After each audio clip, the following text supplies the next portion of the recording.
So this is the second year's worth of my favourite books from my set text reading lists. For this year I was also taking 2 creative writing and 2 English lit modules. So for creative writing I was taking Writer's Workshop 2 and genre fiction. And for English lit I was taking critical reading 2 and Writing America, Identity, Ethnicity, Nationhood. For Writer's Workshop 2 I didn't have any set text. So for critical reading 2 there was Clarissa by Samuel Richardson, Endgame and Krapp's Last Tape by Samuel Beckett, and Odes and Biographies, which were kind of folder of odes and biographies and an anthology of those that you could only buy at a particular local bookshop. Writing America, Black Girl, White Girl by Joyce Carol Oates, Selected Poems by Emily Dickinson, Huckleberry Finn by Mark Twain, The Souls of Black Folk by W.E.B. Bois, I think that's how it's pronounced, The Fire Next Time by James Baldwin, The Confessions of Nat Turner by William Styron, The Lone Ranger and Tonto Fistfight in Heaven by Sherman Alexie, The Ghostwriter by Philip Roth,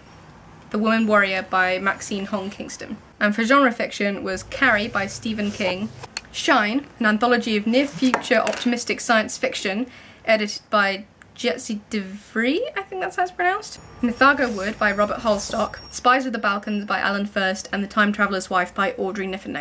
Again, quite a substantial reading list. For critical reading too, it was so short because, as you saw, Clarissa is fucking huge. It's really small type as well, and it's, you know, there aren't very big margins. It's a pain in the ass to read, is Clarissa. And it's all, it's an epistolary novel. It means that it's all in letters. So there are all these letters exchanged between Clarissa, the main character, and all these other characters, and between the other characters as well. On the one hand, I hate this book because it's so big and it was so much effort to get through. But by the end, by the time I was writing my essay on Clarissa, I actually really liked it, mainly because the healthiest relationship in the entire book is between Clarissa and her best friend Anna. And by the end, I mean, spoiler alert, she dies. Is that a spoiler alert? It says so on the back of the book. How Clarissa, in resisting parental pressure to marry a loathsome man for his money, falls prey to Lovelace, is raped, and dies, is the bare outline of a story that blossomed in all directions under Richardson's hands. But for all of that, I did kind of grow a bit fond of it, against my will, simply because by the end I was just sobbing into my hands internally over just, Clarissa, stop being so self-sacrificing and noble and just leave with Anna, just go to like a cottage somewhere and be happy, God. Because they were clearly in love. I mean, there were serious lesbian undertones in this book between Clarissa and Anna, which I really liked.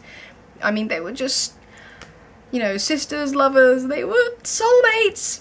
They were soulmates, and oh, I have a lot of feelings about Clarissa. I was one of the students who did read it all the way through and reread the bits that I needed to write my essay, and it got to me. From the seriously substantial reading list that Gavin, my Writing America tutor, gave us, my favourite books, well, my favourite book, first of all, was Woman Warrior by Maxine Kingston. This was the first book that arrived when I started ordering them, and it was the last book that we studied, so I already knew it well in advance, and I had it like in my head the whole course long. And it's just really, really beautiful. There are 5 chapters, and one of them is just a long story. It comes under the genre of memoir, but oh, it's so much more. It's such a beautiful book. I kind of shoved this at everyone saying, read it, you won't regret it. One of my other favourite books from the Writing America course was The Fire Next Time by James Baldwin. James Baldwin was like a really influential figure, and this book is really short and it's really concise. It's just 2 essays, and one of them's a letter to his nephew. It's an important book to read. The same with The Souls of Black Folk, which is a lot longer, and it's several essays. I really loved the diversity in this reading list and the way that it went across a lot of times. Genre fiction was kind of a mixed bag. Each of the books was for a specific genre, so Carrie was horror, Shine was sci-fi, Mythago Wood was fantasy, Spies of the Balkans was crime, and The Time Traveller's Wife was romance. It was a mixed bag in the fact that I didn't really like The Time Traveller's Wife. I hated The Spies of the Balkans. Carrie was okay. I'd never read it before. I've never seen any of the movies. I liked it a lot more than I expected. So Carrie was good.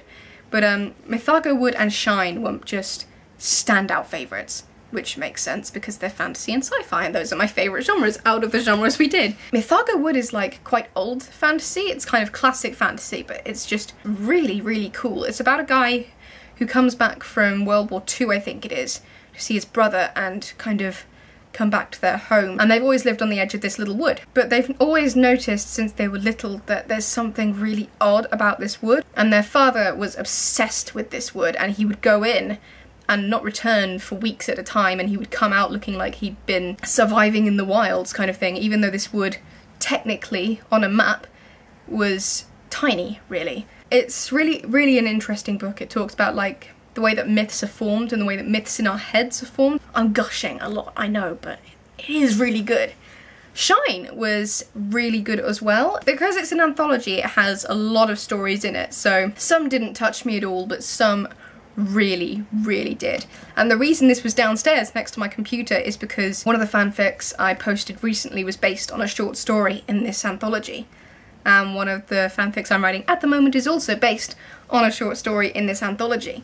So the ones that did affected me a lot, and they're the ones that I keep going back and reading again and again. The ones that I'm talking about are Summer Ice by Holly Phillips, and The Church of Accelerated Redemption by Gareth L. Powell and Aliette du Bodard. But there are loads in here that are just really, really good. And because it's optimistic, that was what really sold it for me, because you know how there's a lot of dystopian fiction happening? And these were the kind of sci-fi stories that the science fiction isn't really the focus a lot of the time. It's just kind of there.